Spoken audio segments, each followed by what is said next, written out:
কবরে যদি কুস্তা আজাব নাই হইতো, কবরে যদি কোনো আজাব নাই হইতো, শুধু যদি আল্লাহ রুটা ফিরাইয়া দেয় আর এই সংকীর্ণ জায়গাটায় আর এই অন্ধকার জায়গাটায় যদি থাকতে কয় তাইলেই তো যথেষ্ট। কি বলেন? আর কোনো আজাব নাই দিল।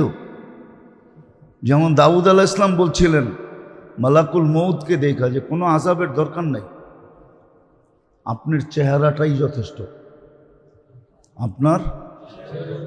আপনার চেহারাটাই যথেষ্ট। আপনার চেহারাটা এরকম ভয়ঙ্কর, আসল রূপটা এটা দেখলেই যথেষ্ট, এটা দেখলেই।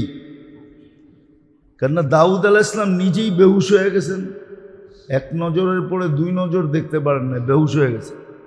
ফকাশিয়া দাউদ, উনি বেহুশ হয়ে গেছেন। মালাকুল মউত আল্লাহর কাছে বইলা ওনাকে হুশে আনছেন, বলছেন নাইলে কিয়ামত পর্যন্ত হুশে আসবে না। তো কবরের আযাব তো দরকার নাই। এই গুটগুটে অন্ধকার আর এই সংকীর্ণ জায়গাটায় যদি আপনার রুটা ফেরত দিয়া দেয় আর যদি আল্লাহ বলে এই অবস্থায় কিয়ামত পর্যন্ত থাক, তাইলেই তো যথেষ্ট, তাইলেই তো যথেষ্ট, তাইলেই যথেষ্ট। আমি ভুলে গেছি এক আল্লাহওয়ালার নাম, আগের যুগের বড় প্রসিদ্ধ আল্লাহওয়ালা ছিল। তো ওনার বাড়ির পাশেই এক ব্যক্তি থাকতো যে কবরস্থানের কবর খোদাই করত। তো কবরস্থানের কবর খোদাই করত। তো একদিন ওনার মনে উঠছে যে দেখি আমার বাড়ির পাশে যখন, ওকে জিজ্ঞাসা করে দেখি ও যে কবর খোদাই করে এই পর্যন্ত কোনো আশ্চর্যজনক কাহিনী দেখছে কিনা। হয় না? আপনারা জানবেন না, যারা রাত দিন ড্রাইভ করে, রাত গাড়ি চালায় যারা, এগরে বলে ডিস্ট্রিক্ট ড্রাইভার, ওদের কাছে মাঝে মাঝে অনেক ধরনের কাহিনী শুনতে পাওয়া যায়।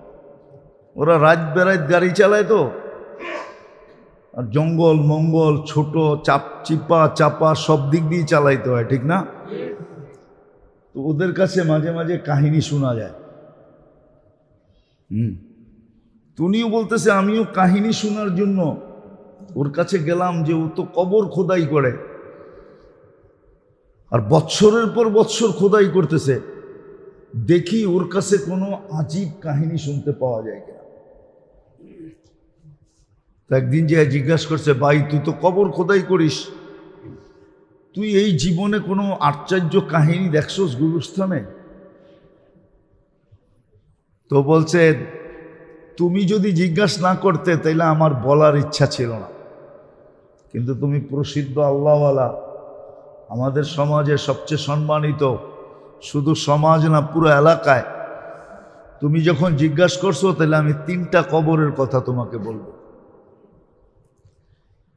দেখবেন আজিমপুরে কিছু কবর রেডি থাকে, কি আগের থেকেই রেডি করে রাখে, যে লাশ এরকমও হইতে পারে কোনো লাশ হঠাৎ আসা পড়বে, খোদাই করতে করতে টাইম চলে যাবে। তো বলে একবার আমি 3টা কবর রেডি করে রাখছি। তো প্রথম কবর খোদাই করছি, দ্বিতীয়টা করছি, তৃতীয়টা যখন খোদাই করতেছিলাম, তো খোদাই করার সময় আমার কবরের ভিতরে খুব গরম অনুভব হয়েছে। কি বলে ভাবছি কবর খোদাই করতেছি এই জন্য বুঝি, কিন্তু না, দেখতেছি যে কবরের ভিতরেই কেমন জানি একটা গরম গরম ভাব।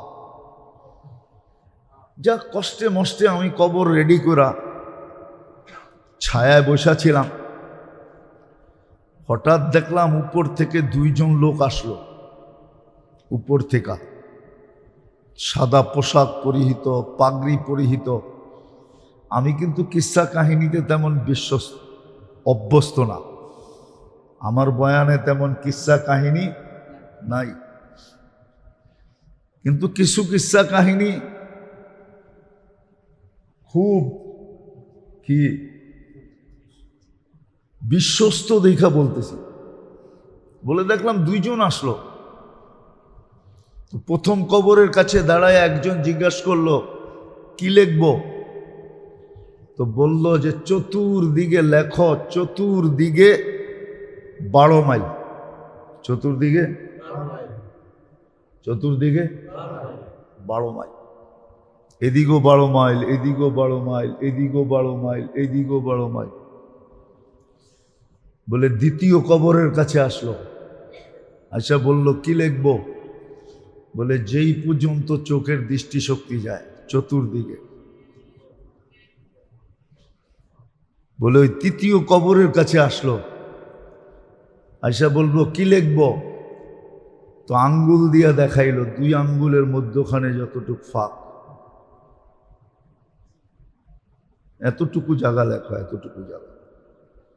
এই জন্য হাদিসে আছে কারো কারো কবর ডাইন দিক থেকেও চাপ দিবে, বাম দিক থেকেও চাপ দিয়া কাগজ বানায় ফেলবে, কাগজ। শুধু 2 দিক থেকে চাপ দিবে না, মাথার দিক থেকেও দিবে, পায়ের দিক থেকেও দিবে। বলে তারপরে 2 জন চলে গেল, আমি অপেক্ষায় ছিলাম যে কবর তো রেডি করছি, আমার কাছ থেকে কিনবে। বলে প্রথম লাশটা যখন আসলো, প্রথমটা আসলো, কবর দেখলো, আমার কাছ থেকে কবরটা নিয়ে নিল, কিন্তু ওইখানে লোকজন বেশি ছিল না, লোকজন বেশি ছিল না। খাট উঠানের 4 জন আর 1-2 জন লোক লগে ছিল। আমি জিজ্ঞেস করলাম ভাই দাফন কাফনে তো লোকজন অনেক আসে, একবারে গরিব মানুষ তো, একবারে দেখবেন গরিব মানুষের জানা যায় কেউ তেমন কি না যায় না, গরিব মানুষ তো, গরিব মানুষ, কিন্তু নামাজ রোজায় খুব পাক্কা ছিল। কি ছিল? ওরাই বলতেছে দিনদারিতে খুব পাক্কা ছিল, কিন্তু সমাজের একবারে গরিব মানুষ তো, এই জন্য কেউ আসার প্রয়োজন মনে করে নাই। শুধু আত্মীয়, আপন থেকে আপন আত্মীয়রাই আসছে, আর কেউ আসে নাই। বলে চলে গেল। দ্বিতীয়টা বিক্রির জন্য আমি অপেক্ষা করলাম, দ্বিতীয়টায় আসলো। ওইখানে শুধু 4 জন লোক, যারা খাট কাঁধে উঠাইতে কয়জন লাগে, ওই 4 জন লোক, তারাও আইসা কবর নিল। তো জিজ্ঞেস করলাম ভাই এখানে 4 জন কেন? এই লোকটা আমাদের এলাকারই না, পরদেশি। কি? মুসাফির। মুসাফির, কিন্তু লাশ তো দাফন করতে হবে, এই জন্য 4 জনেই আসছে। আর মুসাফির ও পরদেশীও এরকম যে এর কাফন দাফনের ব্যবস্থার জন্য চান্দা করতে হয়েছে। আমরা কিন্তু চান্দার মাধ্যমে তোমার থেকে কবর নিলাম, এই জন্য কেউ আর আসার প্রয়োজন মনে করে না, আমাদের 4 জনকেই পাঠায় দিয়েছে। পরদেশী, সফর অবস্থায় মারা গেছে। আর সফর অবস্থার মউত মুসলমানের জন্য শাহাদাতের মউত। বলে আমি অপেক্ষায় ছিলাম তৃতীয় কবরটা বিক্রি হোক। বলে তৃতীয়টার সময় যখন দেখলাম, তো দেখলাম যে লোক আর লোকে লোকারণ্য, একটা লাশ নিয়ে আসতেছে, লোকে লোকারণ্য, লোকে লোকারণ্য। ওই যার জায়গা দেখাইছে এতটুক, কতটুক? এতটুক। তো আমি জিজ্ঞেস করলাম, ওটা মহিলার লাশ ছিল। জিজ্ঞেস করলাম উনি কে? আমাদের এলাকার সম্ভ্রান্ত ব্যক্তির স্ত্রী। এই জন্যই তো এলাকার সমস্ত মানুষ আসছে। এলাকার কি সম্ভ্রান্ত ব্যক্তি, এই জন্যই তো সবাই ভাঙ্গা পড়ছে, এত লোক। কিন্তু আমি মনে মনে ভাবতেছিলাম, জিজ্ঞাসা করলাম এক আমল কিরকম ছিল।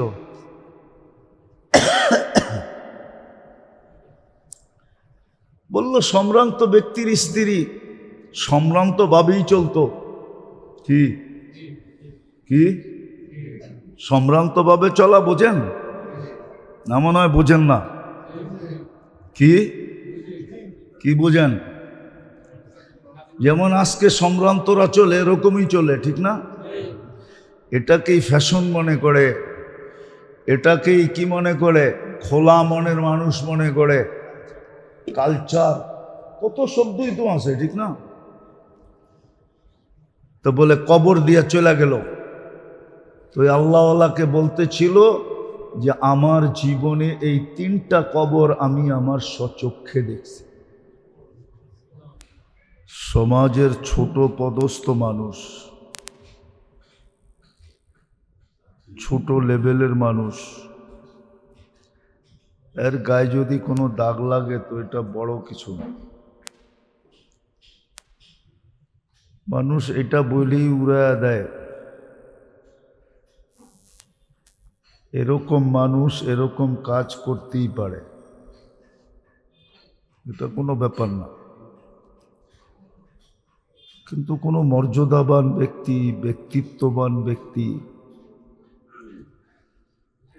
যদি কোনো এরকম কাজ করে বসে যেটা নিন্দনীয়, দূষণীয়, এটার উপরে কিন্তু মানুষের আঙ্গুল বেশি ওঠে যে এই লোকটা এই কাজ করলো কি করে, ঠিক না? ওটার চর্চাও বেশি হয়। এমনও দেখা যায় মিডিয়া আলাদের খোরাক হয়ে যায়, কয়েক সপ্তাহ ছাপানোর জন্য, কয়েক মাস পর্যন্ত ছাপানোর জন্য খোরাক মেলা যায়। পত্রিকা খুব বিক্রি হয়, ঠিক না? কিন্তু সাধারণ মানুষেরটা চোখেও পড়ে না, আলোচনায় আসে না, মিডিয়াও আসে না। এই উম্মত হলো বড় মর্যাদাশালী উম্মত।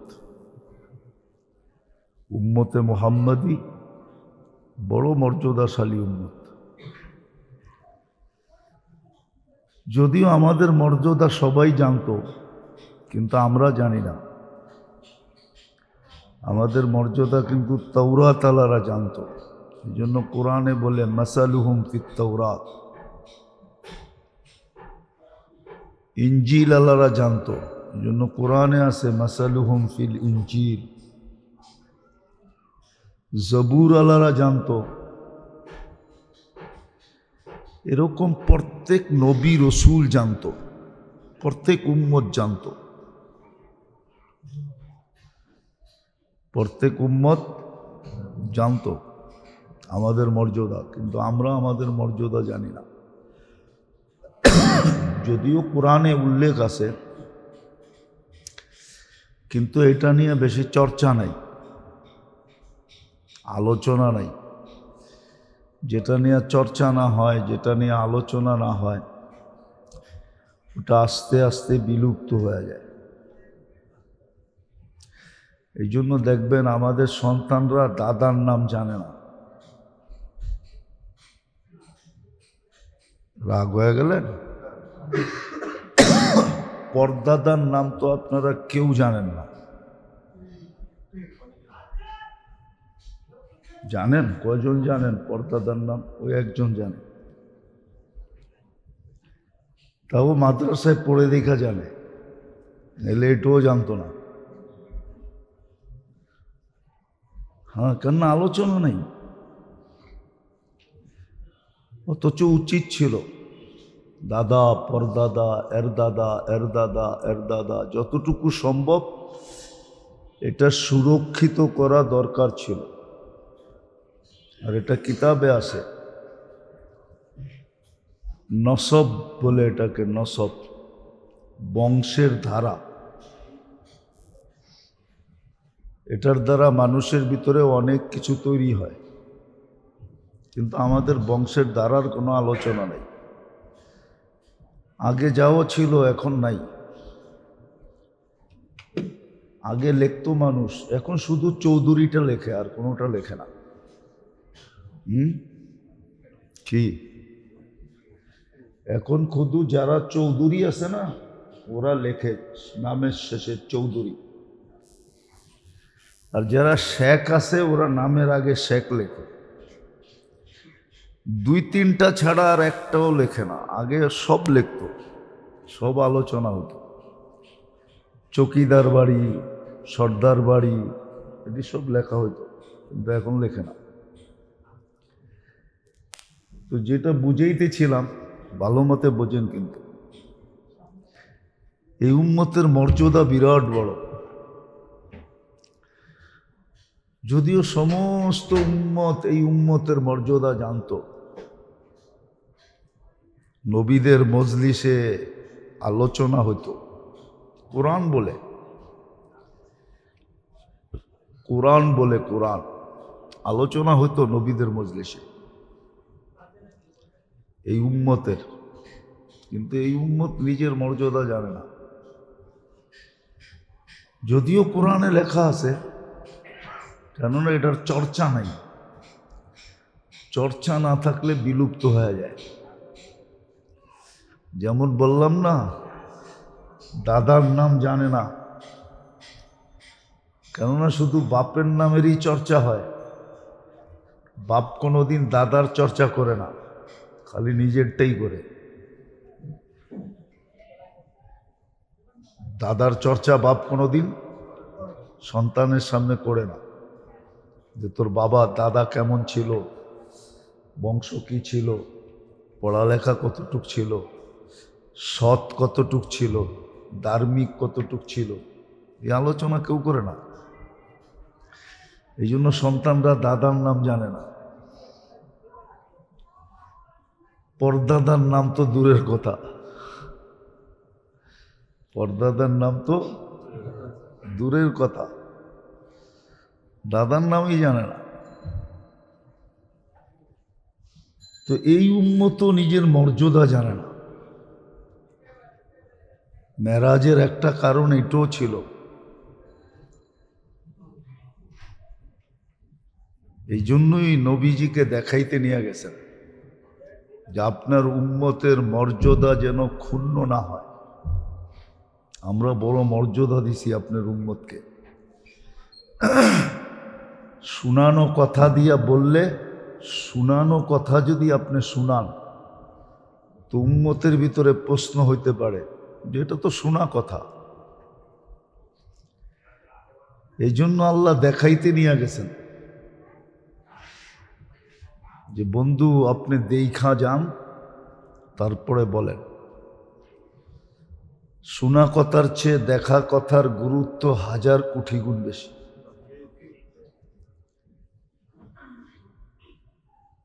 এই জন্য নবীজিকে নিয়ে গেছেন দেখাইতে যে আপনার উম্মতের ভালো কাজের পরিণাম কি হবে এটাও দেখা যান। খারাপ কাজ যদি করে তো এটার পরিণাম কি হবে এটাও দেখা যান। আল্লাহ রসুল দেখা আসছেন, আল্লাহ রসুল দেখা আসছেন যে খারাপ কাজের পরিণাম কি হবে, ভালো কাজের পরিণাম কি হবে। দুটোটা দেখায় দিছেন, একটা জান্নাতে, একটা জাহান্নামে। 2-4-10টা দেখাইলেই বাকিটি বোঝা উচিত। আল্লাহ 2-4-10টা দেখায়া দিছেন, বাকিটি বোঝা কি সহজ?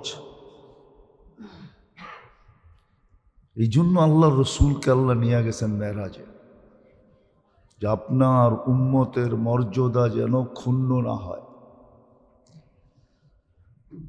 আমি যেই বড় মর্যাদা দিছি যে কিয়ামতের মাঠে এরা সাক্ষী হিসাবে দাঁড়াবে।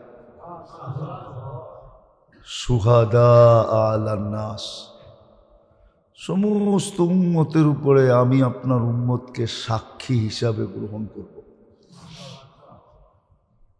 আল্লাহর পক্ষের সাক্ষী, আল্লাহর বিরুদ্ধের সাক্ষী না। আবার বলতে পারেন রাজ সাক্ষী। সমস্ত উম্মতের রাজ আমাদের কাছে আছে, কোরআনে লেখা আছে। সমস্ত উম্মতের ভেদ আমাদের কাছে কোরআনে লেখা আছে, হাদিসে লেখা আছে। এটা আমাদের কাছে আছে। এটা যেন কোনো মতে ক্ষুণ্ণ না হয়। আপনার উম্মতের কর্ম দ্বারা যেন কেউ আঙ্গুল না উঠাইতে পারে। এই জন্য শুনান নাই, শুধু চোখে দেখাইছেন। বাকি নবীদেরকে তো শুনাইয়া দিয়েছেন, দেখান নাই। এই জন্য মেরাজে নিয়ে গেছিলেন, 2-4-10টা দেখাইয়া দিয়েছেন। কিতাবে পাওয়া যায় আর কি,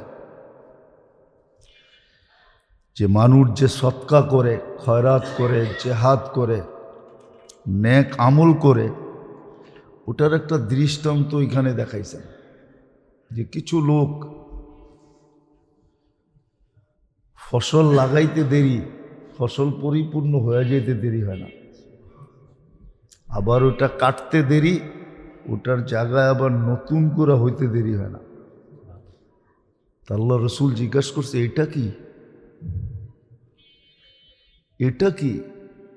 লাগাইতে দেরি, হইতে দেরি হয় না, এটা কাটতে দেরি, এটার জায়গায় আবার নতুনটা হইতে দেরি হয় না, হইয়া আবার পরিপূর্ণ হয়ে যেতে দেরি হয় না, এটা কি? তো জিবরিল আলাইহিস সালাম বলছে, এটা আপনার উম্মতের নেক আমল। আর কোরআনে এটার ইঙ্গিতও আছে, ওয়ুরবিস সাদাকাত, ওয়ুরবিস, তোমাদের নেকি, তোমাদের দান, তোমাদের খয়রাত, তোমাদের সমস্ত আমলকে আমরা এরকম বাড়ায়া দিব। করবে একটা, কিন্তু এইভাবে হইতে হইতে হইতে হইতে হইতে কিয়ামতের দিন দেখা যাবে পাহাড় পরিমাণ হয়ে গেছে। এই জন্য হাদিসে আছে, এক ব্যক্তি নিজের আমল নামাকে অস্বীকার করবে, বলবে আমি তো এতটি করি নাই, বয়সেই পাই না, কোত্থেকে করব, সুযোগই হয় না, কোত্থেকে করব। আল্লাহ তাকে বুঝাবে, এইভাবে তোমার নেকির এই পাহাড় তুমি দেখতেছ, আমি শর্ট করলাম, তখন সে বিশ্বাস করবে, স্বীকারোক্তি দিবে, ইদানিয়া রব্বি লি, তাইলে আল্লাহ আমার হইতে পারে, আপনি যেইভাবে বুঝাইতেছেন তাইলে আমার হইতে পারে। তো নেকির দৃষ্টান্ত দেখাইছেন যে কিভাবে এটা বাড়বে, কিভাবে এটা বাড়বে। আর বাড়লেই মর্যাদা অক্ষুণ্ণ থাকবে। একটা কথা আপনি চিন্তা করেন, যেই উম্মত 1000 বৎসর বাঁচছে, তাইলে ওর 1000 বৎসরের নেকি, ঠিক না? আপনি বাঁচছেন কতদিন? 60-70 বৎসর।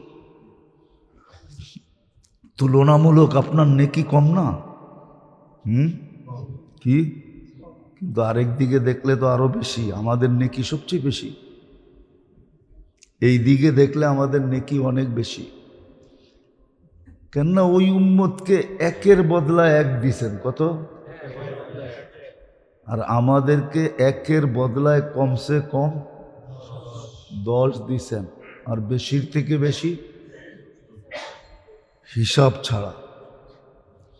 তো প্রথমেই তো ওর থেকে আমি 9 গুণ বেশি, ঠিক না? হ্যাঁ, কি আমার 1 বৎসর হইলে 10 বৎসর, ঠিক না? 10 বৎসর হইলে, হ্যাঁ 60 বৎসর হইলে তো 600 বৎসর তো এখানে হয়েই গেল, ঠিক না? আবার লাইলাতুল কদর 83 বৎসর, 1 রমজান 70 মাস, এগুলো যদি হিসাব করেন তাহলে ও আমার দ্বারে কাছেও না। তো যেটা বুঝাইতেছিলাম, মেরাজের কারণ এটো, যে সচক্ষে দেখায়া দিয়েছেন যাতে আমাদের মর্যাদা অক্ষুণ্ণ না হয়, আমাদের মর্যাদার উপরে কেউ আঙ্গুল না উঠাইতে পারে। হ্যাঁ, একটু আগেই বলছি, পদ যত বড় হয় তার জন্য সতর্ককরণ তত বেশি হয়, তাকে তত সতর্ক থাকতে হয়।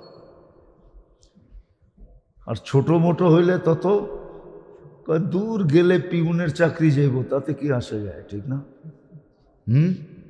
গেলে কি চাকরি করে কি পিউনে, ঠিক না?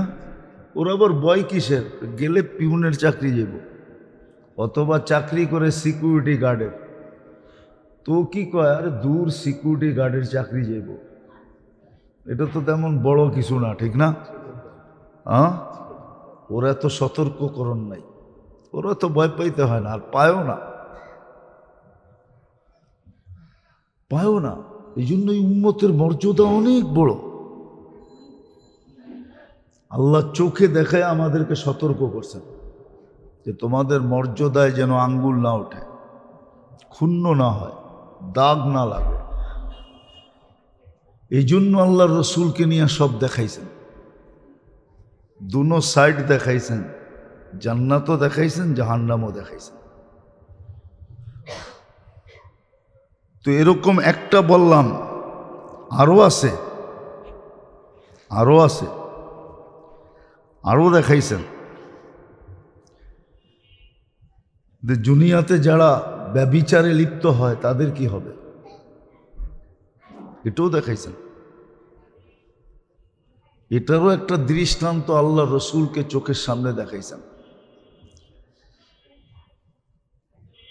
একদিকে ভালো গোশত রাখা আছে, আর একদিকে বিলকুল পচা পোকা ভর্তি গোশত রাখা আছে। নারী পুরুষ ওই পচাটা খাইতেছে, ভালোটার দিকে তাকাও দেখে না। তো বলছে এটা কি? বলছে আল্লাহ দুনিয়াতে হালাল পদ্ধতি রাখছিল, বিয়ে কি হালাল পদ্ধতি ছিল, কিন্তু হালাল পদ্ধতি অবলম্বন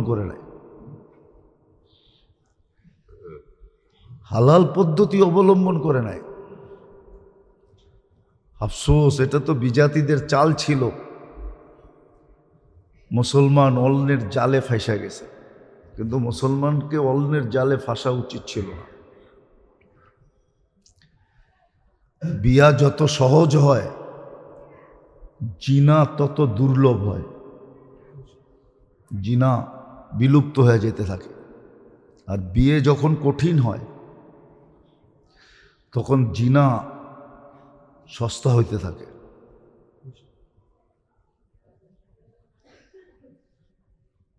আজকে আমাদের সমাজটা বিজাতির রঙে রঙিন হইয়া, এই জন্য আল্লাহ দেখাইছেন আপনার উম্মতের, এটা মুসলমানদের ব্যাপারে, কাফেরদের ব্যাপারে না, মুসলমান উম্মতের ব্যাপারে। আর জিনার অনেক ধরনের প্রকার আছে, জিনার লম্বা প্রকার আছে, যাক আমি লম্বার দিকে যেতে চাইতেছি না।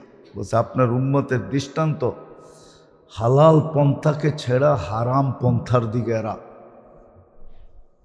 দাবি তো হইছে, অথচ ভালো গোশত সামনে রাখা আছে, ওটা খায় না, ওই পোকা পড়া পচা দুর্গন্ধময় ওটা খাইতেছে। হালাল পন্থা ছিল, হালাল পন্থা সহজ ছিল। এই জন্যই তো আল্লাহ রসুল বলছিলেন বিয়ে শুধু চাহিদার জন্য ছিল না, বিয়ে অনেক কারণে ছিল। শুধু চাহিদা এটার জন্য বিয়ে না, বিয়ের অনেক কারণ ছিল, যেটা সহজ করছিলেন। কিন্তু আমাদের সমাজে এখন বিয়ে একটা কঠিন জিনিস, বিয়ে কঠিন। যার ঘরে মেয়ে আছে ও জানে ওর মাথার উপরে চিন্তার পাহাড় কত বড়। মাঝে মাঝে অনেকে আছে ভাবে হিমালয়টা মাথায় থাকলো মনে হয় এত বেশি কষ্ট হইতো না। একটা দুইটা মেয়ে যার ঘরে আছে তার মাথার উপরে হিমালয়ের চেয়ে বড় বোঝা। কিন্তু এক সময় ছিল না, এক সময় আসলেই তো মেয়ে সৌভাগ্য হও, মেয়ে হওয়াই মানি হলো সৌভাগ্যবান হওয়া। আগে এটা ছিল না, আগে মেয়ে যার ঘরে হইতো সে সবচেয়ে বড় কপালওয়ালা হইতো, কেননা বিয়ের ভিতরে এই সমস্যা ছিল না। আজকে যে সমস্যা বিয়ের ভিতরে, যার কারণে অন্য রাস্তা বেছা নিছে, অন্য রাস্তা বেছে নিছে। জিনা ব্যাপক হয়ে গেছে, সর্বধরনের জিনা,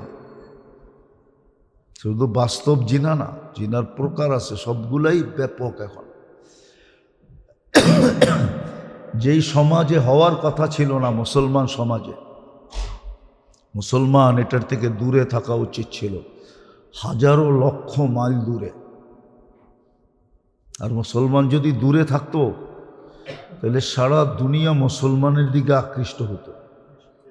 আজকে যেরকম আমরা অন্যদের দিকে আকৃষ্ট, অন্যদের দিকে, আবার এটা সুন্দর সুন্দর নাম দিছে, এটা কি সুন্দর সুন্দর নাম দিছে, আবার নামগুলো এরকম লোকগুলা দিছে, হায় যাদেরকে নিয়ে মুখও খোলা যায় না।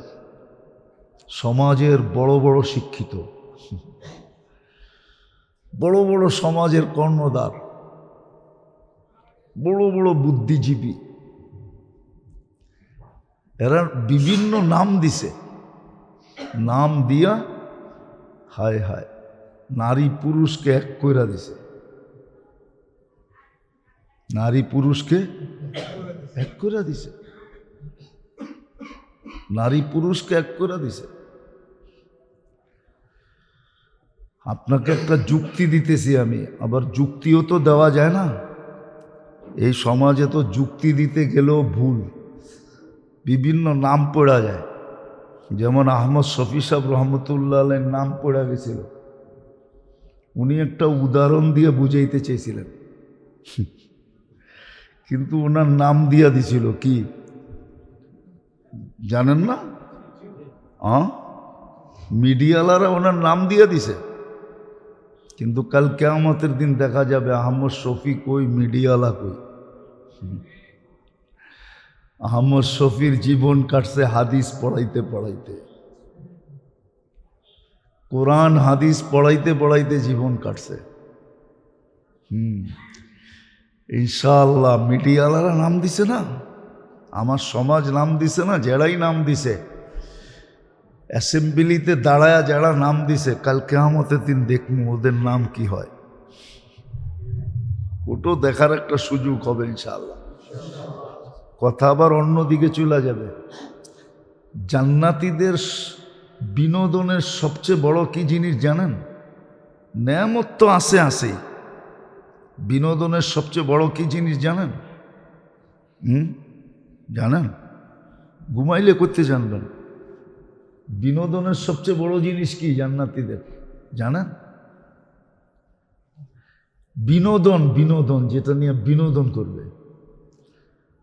আপনার যুগে দুনিয়াতে যত ফেমাস লোক ছিল, জান্নাতে যাওয়ার পরে আপনার মনে উঠবে দেখি ওরা কোথায়, ওরা ওরা জান্নাতে যদি থাকে তাইলে আপনার সামনে আসবে প্রজেক্টরে আর কথা হবে।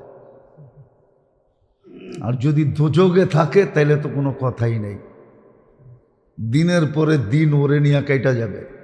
এক একজনকে ডাকবে আর কোরআন বলে মা সালাকাকুম ফি সাকার, বিনোদন করবে।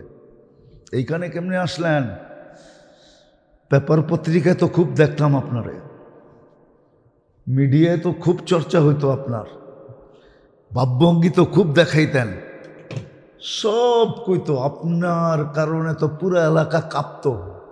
এখন এই বিনোদন করতে করতে দিন সপ্তাহ মাস কেটে যাবে, ওরে নিয়ে বিনোদন করবে। এটাই বিনোদন, আমি বিনোদন বললাম, এটা নিয়ে বিনোদন করবে।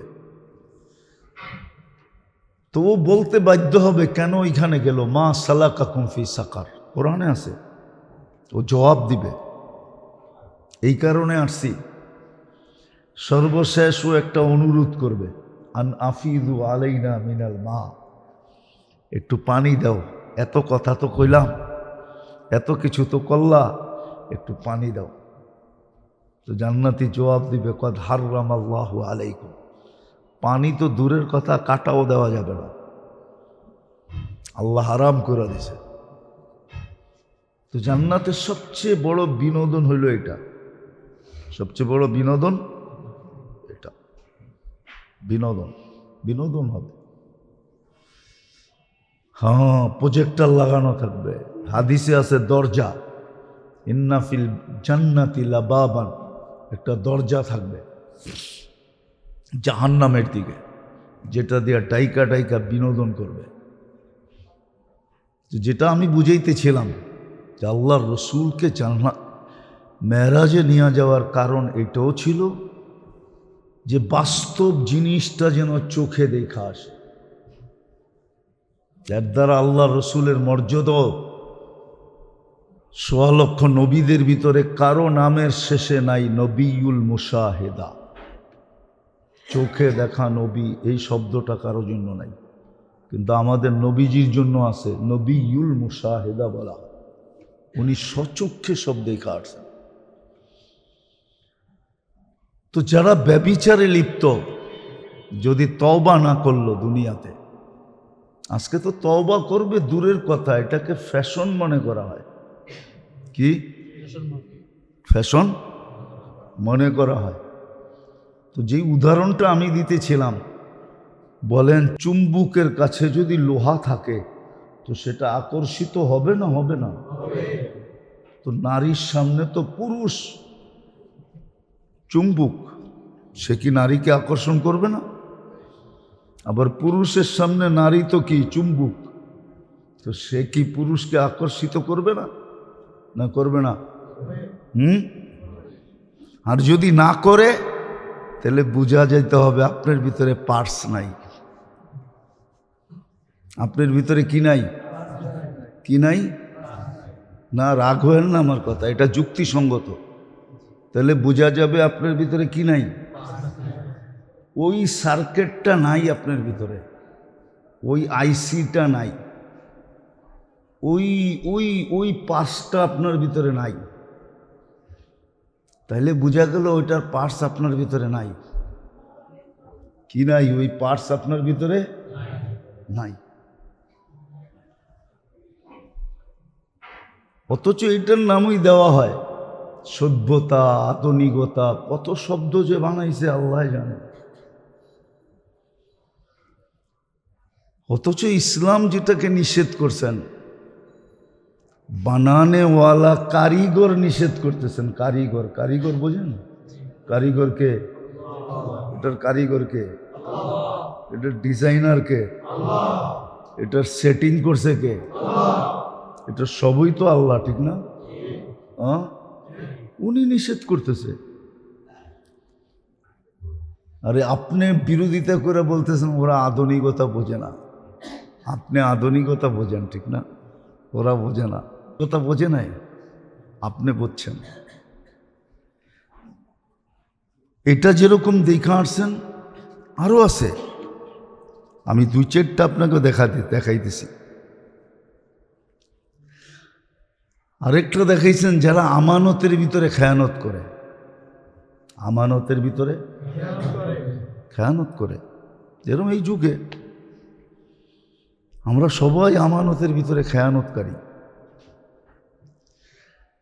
প্রথম হলো আল্লাহর আমানতের খেয়ানতকারী তো আমরা অবশ্যই। ইন্না আরাদনাল আমানাতা আলাস সামাওয়াতি ওয়াল আরদি ওয়াল জিবাল ফাআবাইনা আন ইয়াহমিলনাহা ওয়া আশফাকনা মিনহা ওয়া হামালাহাল ইনসান। যে আমানত আল্লাহ আমাদের কাছে দিয়েছেন ওটার তো খেয়ানত আমরা করতেই আছি, ওটার খেয়ানত 100 করতেছি। যে আমানত আল্লাহ আমাদেরকে দিয়েছেন, মুসলমান ইসলাম রূপে যেটা আমাদেরকে দিয়েছেন, উম্মতে মোহাম্মদী রূপে আমাদেরকে যেটা দিয়েছেন, এটা তো খেয়ানত করতেই আছি। দ্বিতীয়, যেটাকে হুকুক বলে, হুকুকেরও আমরা খেয়ানত করতেছি, হুকুকেরও আমরা খেয়ানতকারী। প্রাপ্য যেটা আমাদের কাছে যেটা পাবে এটারও খেয়ানতকারী আমরা। তৃতীয় আরেকটা আছে, আমাদের কাছে যদি কেউ কিছু রাখলো তাহলে ওটাতেও আমরা 9-6 অভ্যস্ত। ওটা তো আমরা কি 9-6 অভ্যস্ত। আমরা 9-6 করতেছি, 9-6 আমরা অভ্যস্ত। এটাতে আমরা 9-6 অভ্যস্ত, আমরা 9-6 করি। আমানত খেয়ানত করার একটা উদাহরণ দিছেন।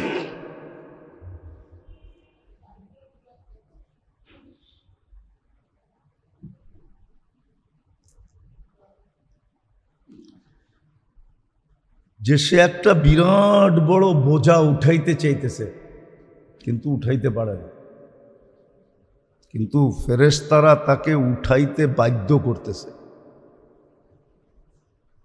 উঠাইতে কি করতেছে? বাধ্য করতেছে।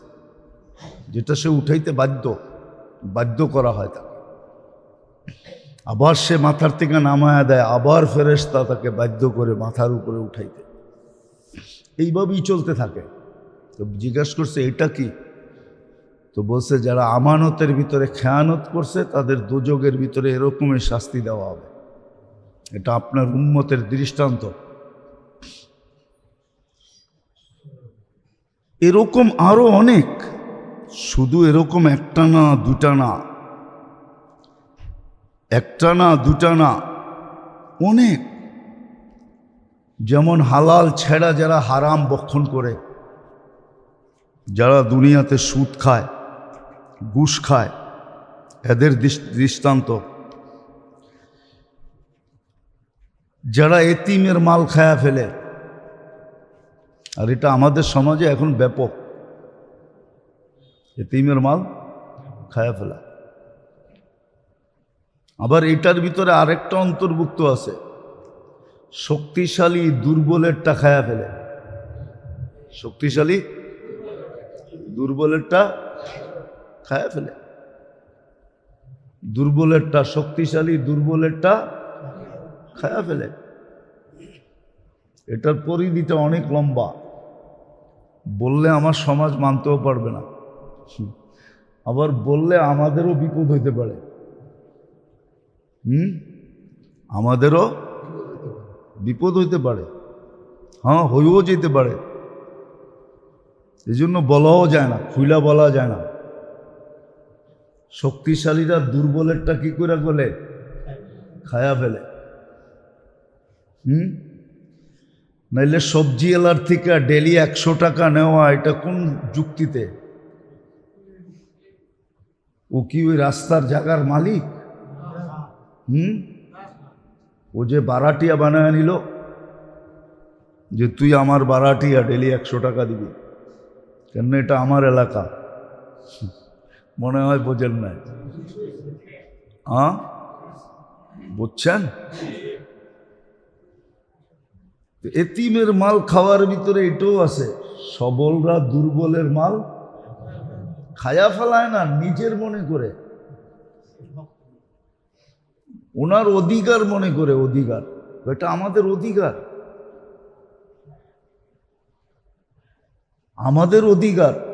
আবার বলেও আগে দিতে পারলে এখন দিতে পারবে না কেন? ও প্রমাণ করে আগেরটা যেরকম আমরাও এরকম। আগা আর পিছার ভিতরে কোনো পার্থক্য নাই, প্রমাণ করতেছে মুখ দিয়া। আগে তো দিতেন, এখন দিবেন না কেন? ও তাইলে আগে আর পিছে সমান, ঠিক না?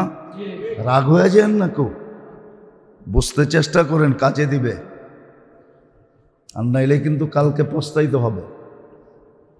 ওই দিন বেশি দূরে না, কোরআন নিজেই বলে তারাউনাহু বাঈদা ওয়া নারাহু করিবা।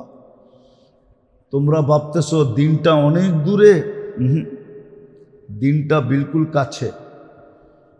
কতটুক কাছে? কইছে সেরা কানালিক, তোমার জুতার ফিতা যেরকম কাছে, ওই দিনটাও এরকম কাছে। আজকে মরতে দেরি, চোখে দেখতে দেরি করবে না, মরার সাথে সাথে চোখে দেখা শুরু করবে। সকাল বিকাল দেখবে, শুধু দেখবে না, সিলেটি ভাষা বোঝেন তো না?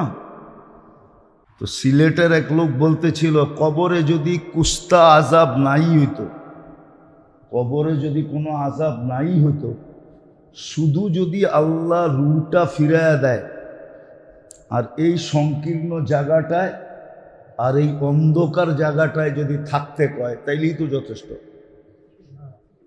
কি বলেন? আর কোনো আজাব নাই দিল।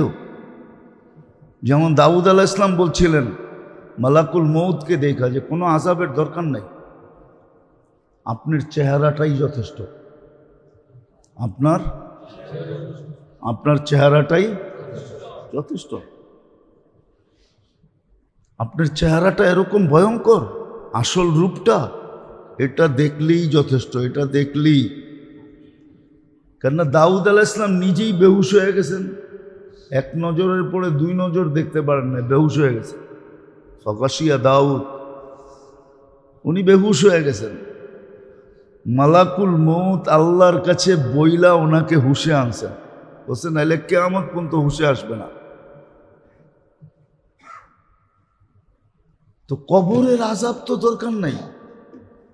এই গুটগুটে অন্ধকার আর এই সংকীর্ণ জায়গাটায় যদি আপনার রুটা ফেরত দিয়া দেয় আর যদি আল্লাহ বলে এই অবস্থায় কিয়ামত পর্যন্ত থাক, তাইলেই তো যথেষ্ট, তাইলেই তো যথেষ্ট, তাইলেই যথেষ্ট। আমি ভুলে গেছি এক আল্লাহওয়ালার নাম, আগের যুগের বড় প্রসিদ্ধ আল্লাহওয়ালা ছিল। তো ওনার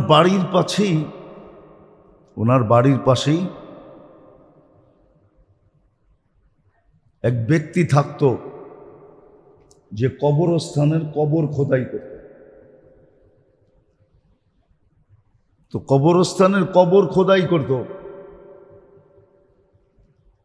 তো একদিন ওনার মনে উঠছে যে দেখি আমার বাড়ির পাশে যখন, ওকে জিজ্ঞাসা করে দেখি ও যে কবর খোদাই করে এই পর্যন্ত কোনো আশ্চর্যজনক কাহিনী দেখছে কিনা। হয় না? আপনারা জানবেন না, যারা রাত দিন ড্রাইভ করে, গাড়ি চালায় যারা, এগরে বলে ডিস্ট্রিক্ট ড্রাইভার, ওদের কাছে মাঝে মাঝে অনেক ধরনের কাহিনী শুনতে পাওয়া যায়। ওরা রাত বেরাত গাড়ি চালায় তো, আর জঙ্গল মঙ্গল ছোট চাপা সব দিক দিয়ে চালাইতে হয়, ঠিক না? তো ওদের কাছে মাঝে মাঝে কাহিনী শোনা যায়। উনিও বলতেছে আমিও কাহিনী শোনার জন্য ওর কাছে গেলাম, যে ও তো কবর খোদাই করে আর বৎসরের পর বৎসর খোদাই করতেছে, দেখি ওর কাছে কোনো আজীব কাহিনী শুনতে পাওয়া যায় কিনা। একদিন যে জিজ্ঞাসা করছে, ভাই তুই তো কবর খোদাই করিস, তুই এই জীবনে কোনো আশ্চর্য কাহিনী দেখছস গুরুস্থানে? তো বলছে, তুমি যদি জিজ্ঞাসা না করতে তাইলে আমার বলার ইচ্ছা ছিল না, কিন্তু তুমি প্রসিদ্ধ আল্লাহওয়ালা, আমাদের সমাজে সবচেয়ে সম্মানিত, শুধু সমাজ না পুরো এলাকায়, তুমি যখন জিজ্ঞাসা করছো তাহলে আমি 3টা কবরের কথা তোমাকে বলবো। দেখবেন আজিমপুরে কিছু কবর রেডি থাকে, কি আগের থেকেই রেডি করে রাখে, যে লাশ এরকমও হইতে পারে কোনো লাশ হঠাৎ আসা পড়বে, খোদাই করতে করতে টাইম চলে যাবে। তো বলে একবার আমি 3টা কবর রেডি করে রাখছি। তো প্রথম কবর খোদাই করছি, দ্বিতীয়টা করছি, তৃতীয়টা যখন খোদাই করতেছিলাম, তো খোদাই করার সময় আমার কবরের ভিতরে খুব গরম অনুভব হয়েছে। কি বলে ভাবছি কবর খোদাই করতেছি এই জন্য বুঝি, কিন্তু না, দেখতেছি যে কবরের ভিতরেই কেমন জানি একটা গরম গরম ভাব। যা কষ্টে মষ্টে আমি কবর রেডি করা ছায়ায় বসেছিলাম, হঠাৎ দেখলাম উপর থেকে 2 জন লোক আসলো। উপর থেকে সাদা পোশাক পরিহিত, পাগড়ি পরিহিত। আমি কিন্তু কিস্সা কাহিনীতে তেমন অভ্যস্ত না, আমার বয়ানে তেমন কিস্সা কাহিনী নাই, কিন্তু কিছু কিস্সা কাহিনী খুব কি বিশ্বস্ত দেখা বলতেছি। বলে দেখলাম দুইজন আসলো, তো প্রথম কবরের কাছে দাঁড়ায় একজন জিজ্ঞাসা করলো কি লিখব, তো বলল যে চতুর্দিকে লেখো, চতুর্দিকে 12 মাইল, চতুর্দিকে 12 মাইল, এদিকেও 12 মাইল, এদিকেও 12 মাইল, এদিকেও 12 মাইল, এদিকেও 12 মাইল। বলে দ্বিতীয় কবরের কাছে আসলো, আচ্ছা বলল কি লিখব, বলে যেই পর্যন্ত চোখের দৃষ্টিশক্তি যায় চতুর্দিকে। বলে ওই তৃতীয় কবরের কাছে আসলো, আচ্ছা বলবো কি লিখব, তো আঙ্গুল দিয়া দেখাইলো, 2 আঙ্গুলের মধ্যখানে যতটুকু ফাঁক, এতটুকু জায়গা লেখা, এতটুকু জায়গা। এই জন্য হাদিসে আছে কারো কারো কবর ডাইন দিক থেকেও চাপ দিবে, বাম দিক থেকেও চাপ দিয়া কাগজ বানায় ফেলবে, কাগজ। শুধু 2 দিক থেকে চাপ দিবে না, মাথার দিক থেকেও দিবে, পায়ের দিক থেকেও দিবে। বলে তারপরে 2 জন চলে গেল, আমি অপেক্ষায় ছিলাম যে কবর তো রেডি করছি, আমার কাছ থেকে কিনবে। বলে প্রথম লাশটা যখন আসলো, প্রথমটা আসলো, কবর দেখলো, আমার কাছ থেকে কবরটা নিয়ে নিল। কিন্তু ওইখানে লোকজন বেশি ছিল না, লোকজন বেশি ছিল না। খাট উঠানের 4 জন আর 1-2 জন লোক লগে ছিল। আমি জিজ্ঞেস করলাম, ভাই দাফন কাফনে তো লোকজন অনেক আসে, একবারে গরিব মানুষ তো, একবারে দেখবেন গরিব মানুষের জানা যায় কেউ তেমন কি না যায় না, গরিব মানুষ তো, গরিব মানুষ। কিন্তু নামাজ রোজায় খুব পাক্কা ছিল। কি ছিল? ওরাই বলতেছে দিনদারিতে খুব পাক্কা ছিল, কিন্তু সমাজের একবারে গরিব মানুষ তো, এই জন্য কেউ আসার প্রয়োজন মনে করে নাই। শুধু আত্মীয়, আপন থেকে আপন আত্মীয়রাই আসছে, আর কেউ আসে নাই। বলে চলে গেল। দ্বিতীয়টা বিক্রির জন্য আমি অপেক্ষা করলাম, দ্বিতীয়টায় আসলো। ওইখানে শুধু 4 জন লোক, যারা খাট কাঁধে উঠাইতে কয়জন লাগে, ওই 4 জন লোক, তারাও আইসা কবর নিল। তো জিজ্ঞেস করলাম, ভাই এখানে 4 জন কেন? এই লোকটা আমাদের এলাকারই না, পরদেশি। কি? মুসাফির। মুসাফির, কিন্তু লাশ তো দাফন করতে হবে, এই জন্য 4 জনেই আসছে। আর মুসাফির ও পরদেশীও এরকম যে এর কাফন দাফনের ব্যবস্থার জন্য চান্দা করতে হয়েছে। আমরা কিন্তু চান্দার মাধ্যমে তোমার থেকে কবর নিলাম, এই জন্য কেউ আর আসার প্রয়োজন মনে করে না, আমাদের 4 জনকেই পাঠায় দিয়েছে। পরদেশী, সফর অবস্থায় মারা গেছে। আর সফর অবস্থার মউত মুসলমানের জন্য শাহাদাতের মউত। বলে আমি অপেক্ষায় ছিলাম তৃতীয় কবরটা বিক্রি হোক। বলে তৃতীয়টার সময় যখন দেখলাম, তো দেখলাম যে লোক আর লোকে লোকারণ্য, একটা লাশ নিয়ে আসতেছে। লোকে লোকারণ্য, লোকে লোকারণ্য। ওই যার জায়গা দেখাইছে এতটুক, কতটুক? এতটুক। তো আমি জিজ্ঞেস করলাম, ওটা মহিলার লাশ ছিল। জিজ্ঞেস করলাম উনি কে? আমাদের এলাকার সম্ভ্রান্ত ব্যক্তির স্ত্রী। এই জন্যই তো এলাকার সমস্ত মানুষ আসছে, এলাকার কি সম্ভ্রান্ত ব্যক্তি, এই জন্য তো সবাই ভাঙ্গা পড়ছে, এত লোক। কিন্তু আমি মনে মনে ভাবতেছিলাম, জিজ্ঞাসা করলাম এক আমল কিরকম ছিল।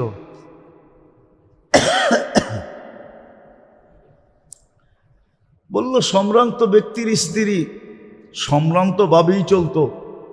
কি কি সম্ভ্রান্ত ভাবে চলা বোঝেন না? মনে হয় বোঝেন না।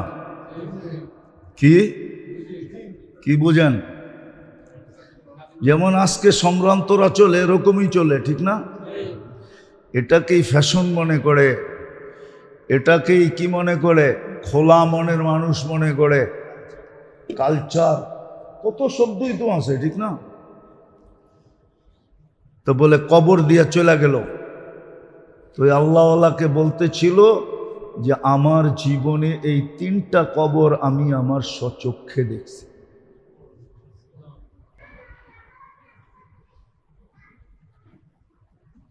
তো যেটা আমি কোত্থেকে জানি বাহির হয়ে গেলাম, এতিমদের মাল খাওয়া,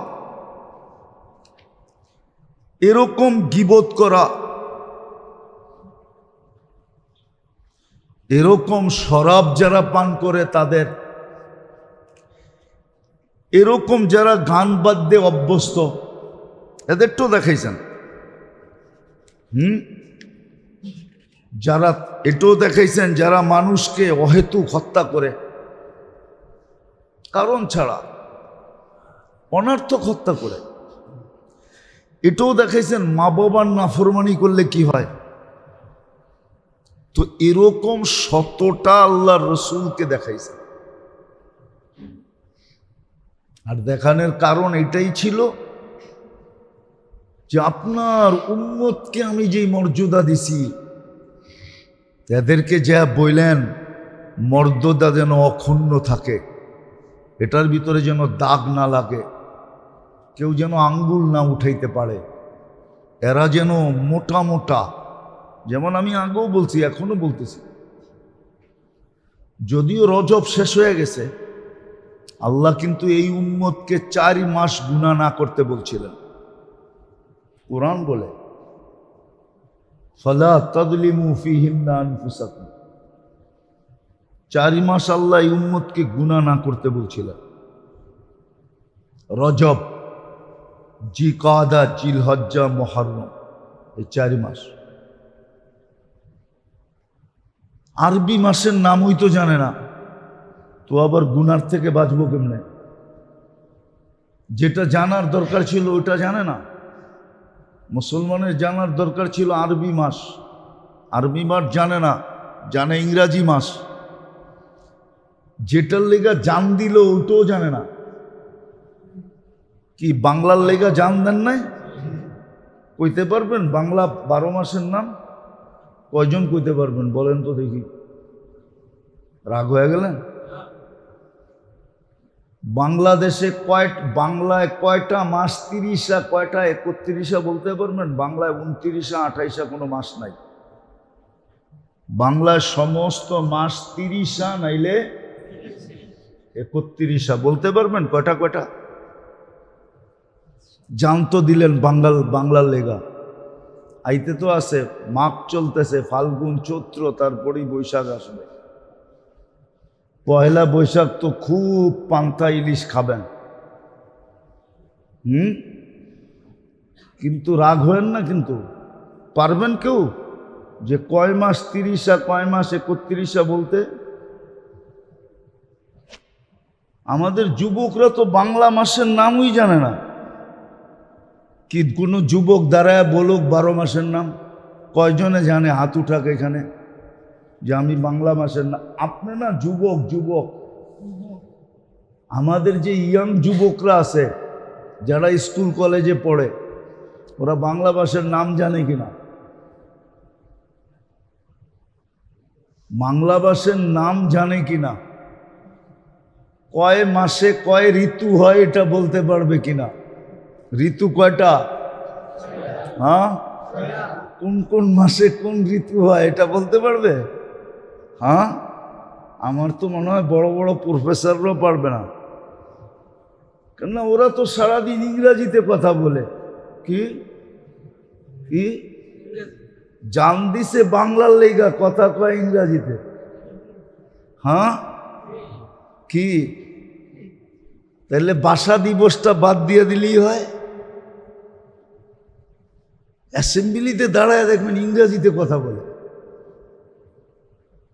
বাহিরে দেখবেন বক্তৃতা দেওয়ার সময় ইংরাজি কয়। তাইলে ওই তো বাংলা ভাষায় জান যারা দিল ওদেরকে কি করলো? হ্যাঁ কটাক্ষ করলো, ঠিক না? ছোট করলো, হ্যাও করলো, ঠিক না? হ্যাঁ ওদের ইজ্জত হানি করলো। যাক, এটা আমার বিষয় না, বুঝানোর জন্য বলতেছিলাম। 4 মাস আল্লাহ গুনাহ করতে নিষেধ করছিলেন। ফালা তাযলিমু ফীহিন্না আনফুসাকুম। অথচ 4 মাসের নামই তো জানে না। রজবে গুনাহ নিষেধ করছিলেন। শাবান চলতেছে এখন,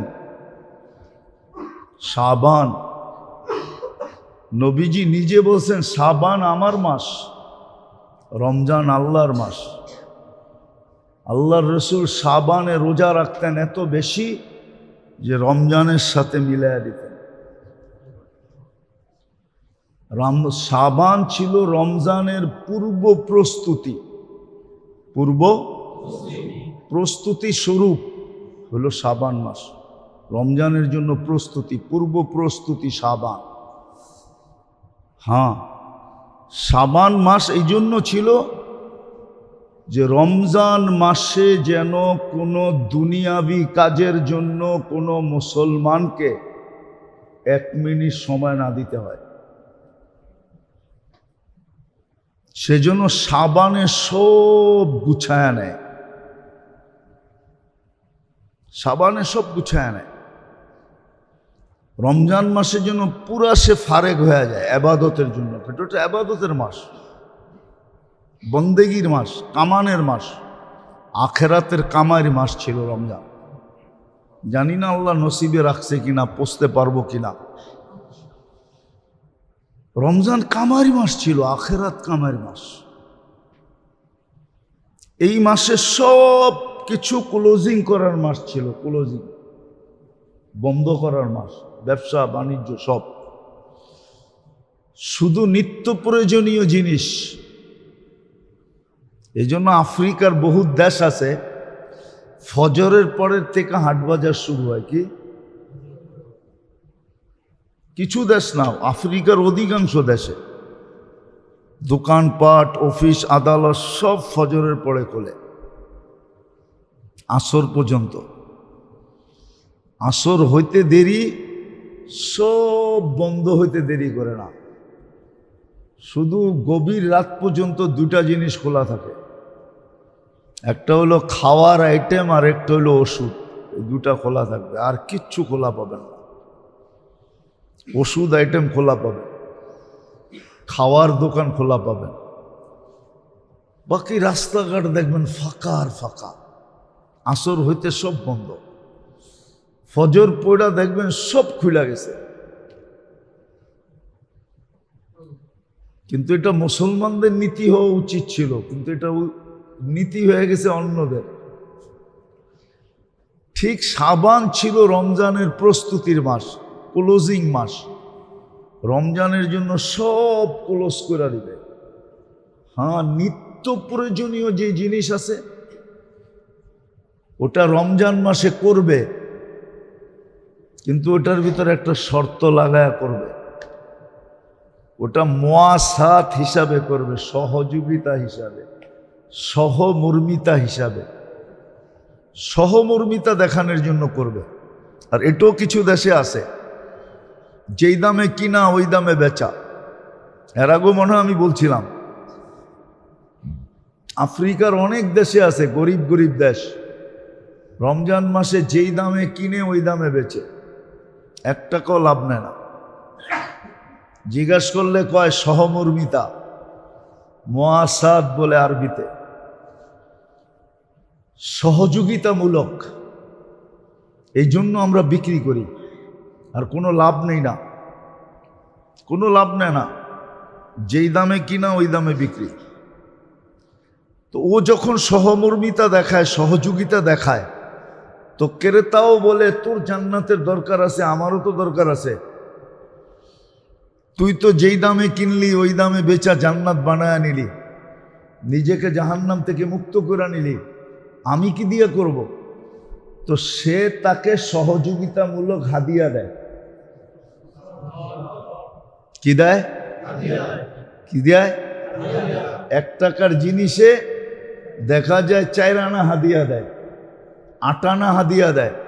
আবার কেউ 1 টাকার জিনিসে 1 টাকাই হাদিয়া দেয়। বিকালে দেখা যায় হাদিয়ার পয়সা এত হইছে যে লাভ নিলে যত না হইতো এর থেকে কয়েক গুণ বেশি হয়েছে। কয়েক গুণ। দুজনেরই জান্নাত কমপ্লিট, ক্রেতারও জান্নাত কমপ্লিট, বিক্রেতারও।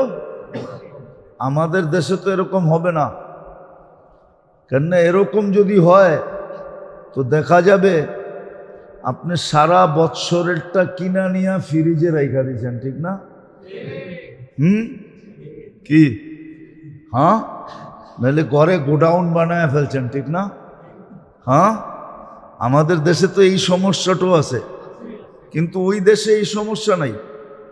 প্রয়োজনের থেকে 1 ছটাক বেশি নিবে না। কিন্তু আমাদের দেশে যদি হয় না, তাহলে পুরো দোকান যায় কিনা ফেলাইব, তুই বাইর লটাকা যা। হ্যাঁ, ও নিজেই ওই দোকানে বইয়া 3 গুণ দামে বেচা শুরু করব। আমাদের স্বভাব তো এরকম। হ্যাঁ, কিন্তু আবার করতে করতে হইতে পারত, করতে করতে হইতে পারত। ওটারও একটা যুক্তি আছে, তরতিব আছে, যদি কেউ করতে পারে। কিন্তু করা করে নাই বা করতেছে, হয়তো আছে কোথাও, খুঁজলে পাওয়া যাবে। একবার আমি খবর পাইছিলাম ফরিদপুরে যে আছে। যেমন মনে করেন এলাকা ভিত্তিক, আমাদের এই গলিতে 25টা বাড়ি। কয়টা?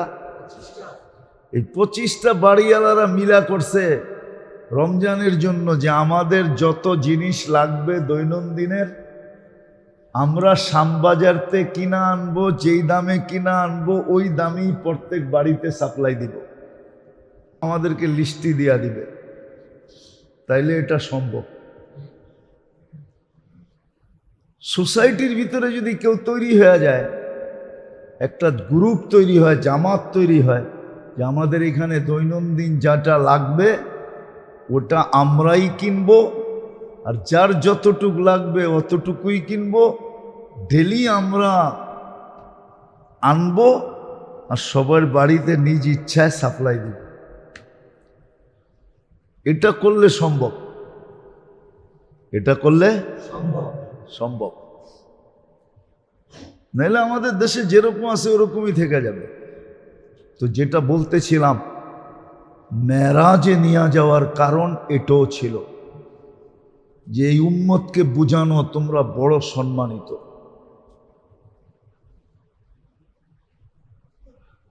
তোমাদেরকে নিয়া আল্লাহর জন্য তো এই শব্দ শোভনীয় না, আল্লাহর জন্য এই শব্দ শোভনীয় না, কিন্তু বুঝানোর জন্য বলতেছি।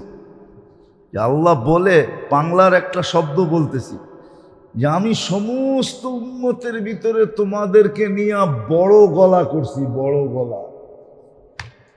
যদিও শব্দটা আল্লাহর জন্য শোভনীয় না, বড় মর্যাদা তোমাদেরকে দিছি, এটা যেন কোনো মতে ক্ষুণ্ণ না হয়, দাগদার না হয়, কখনো যেন এটার উপর আঙ্গুল না ওঠে। এই জন্য নবীজিকে নিয়ে দেখায় দিয়েছে। দুযোগের এইগুলা দেখাইছেন, আবার জান্নাতও দেখাইছেন। জান্নাতের ভিতরে কত বড় বড় মর্যাদা পাবে এটাও দেখাইছেন।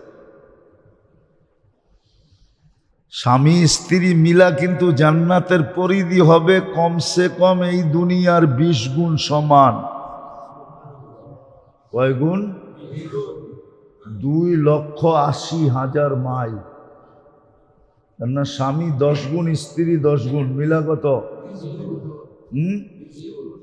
ফ্ল্যাট কিনছিলাম 2টা, কিন্তু দুটোটাই ছোট ছোট দেখা এক কইরা একটু বড় করছি। আল্লাহ এরকমই দিবে প্লট 2টা, কিন্তু 2টারে এক কইরা দিবে, তো ওই 2টারে এক কইরা দিবে। এটাও দেখা যাচ্ছে কোন আমলের বদলায় কি মিলবে। সর্বশেষ জান্নাতে মেরাজ এই জন্য ছিল যেটা আল্লাহ কোনো মাধ্যমে দিতে চান নাই। ইসলামের সমস্ত হুকুম আহকাম সব জিবরিল আলাইহিস সালামের মাধ্যমে আসছেন। উনি মধ্যখানে মাধ্যম ছিলেন, বায়া ছিলেন। কি দেখেন না গাড়িতে লেখা থাকে যাইব বরিশাল, লেখা আছে বায়া বাঙ্গা, ঠিক না? তো জিবরিল আলাইহিস সালামের মাধ্যমে আসছেন, কেননা সমস্ত ইবাদত একটাই ছিল, কিন্তু আল্লাহ নামাজের ব্যাপারে কোনো মাধ্যম রাখতে চান না। কেননা নামাজ একটা না, নামাজ তো একটার বদলায় কয়টা? 100টা। একটা 100টার সমান। এই জন্য নামাজ দেওয়ার জন্য আল্লাহ মাধ্যম রাখতে চান নাই, যে এখানে মাধ্যম রাখতে চাই না। বন্ধু আপনি উঠা চলে আসেন, এটা হ্যান্ড টু হ্যান্ড দিতে হবে। নিজের কুদরতি হাত থেকে আমাদের নবীজির পবিত্র হাতে উঠায়া দিছে। নামাজ দেওয়ার জন্য মেরাজে নিয়ে গেছিলেন, নামাজ দেওয়ার জন্য মেরাজে নিয়ে গেছিলেন। কিন্তু আফসোস তো এইখানেই, এত বড় জিনিস পাওয়ার পরেও যেটার ভিতরে হাজারো জিনিস লুকানো ছিল, নামাজের ভিতরে হাজারোটা লুকানো আছে, হাজারো। দুনিয়া আখেরাতের সমস্ত কল্যাণ নামাজের মধ্যে লুকানো আছে, দুনিয়ারটাও আখেরাতের। কিন্তু আফসোস তো এইখানে উম্মত পাইল কিন্তু বুঝল না, চিনল না যে নামাজ কত বড় জিনিস, কত বড় দৌলত। নামাজ কত বড় দৌলত, কত বড় জিনিস, যেটাকে পূর্ণ করার জন্য আল্লাহ নিজের ঘরটা পর্যন্ত পাঠাইতে হয়েছে। মসজিদ কার ঘর? মসজিদ দেওয়া মানে নামাজকে পূর্ণতা দেওয়ার জন্য। হ্যাঁ, নাহলে হাদিসে কেন আসতো নামাজ কোথায় আদায় করবে? বলছে যেখানে আজান হয়, মসজিদ, আল্লাহর ঘরে যায় পূর্ণতা দেওয়ার জন্য। কিন্তু আফসোস, আল্লাহ আমাদেরকে বুঝার তৌফিক দান করে। উম্মতের সব ছেড়া দিল, উচিত ছিল না নামাজ ছেড়া দেওয়া, উচিত ছিল না। এই জন্য যে বলছে বড় সুন্দর বলছে, যে বলছে সে খুব সুন্দর বলছে। বিজাতি সমস্ত নেকের কাজ করতে পারে, বিজাতি সমস্ত, কিন্তু নামাজ পড়তে পারে না। ও নামাজ পড়লে আর ওর জাতি ওকে, ওর জাতি মেনে নিবে না। রোজা রাখতে পারে, হাজারো মানুষ রোজা রাখে, কোনো ধর্ম নাই যেই ধর্মে রোজা না আছে। ও হিন্দু করে যে জিজ্ঞেস করবেন বৎসরে ওগো রোজা আছে। তাঁতিবাজার যে জিজ্ঞেস করেন, ওদেরও রোজা আছে। সব জাতির ভিতরে রোজা আছে, জাকাত আছে। আপনি আর কয় টাকা দান করেন? হ্যাঁ, আমি একজনের নাম বলবো, ওরে যে জিজ্ঞেস করে দেখেন। চিনবেন হয়তো অনেকে দক্ষিণ অঞ্চলে গেলে চিনবেন। অমৃত ভান্ডার আছে একটা প্রতিষ্ঠান, অমৃত ভান্ডার, দক্ষিণ অঞ্চলে বেশি চলে। ওর কনজুমার আইটেম আছে। বরিশালে ঢুকার আগে ওর বিরাট বড় ফ্যাক্টরি আছে। ও হিন্দু। বরিশালে যে জিজ্ঞেস করে দেখেন ও কিরকম দান করে,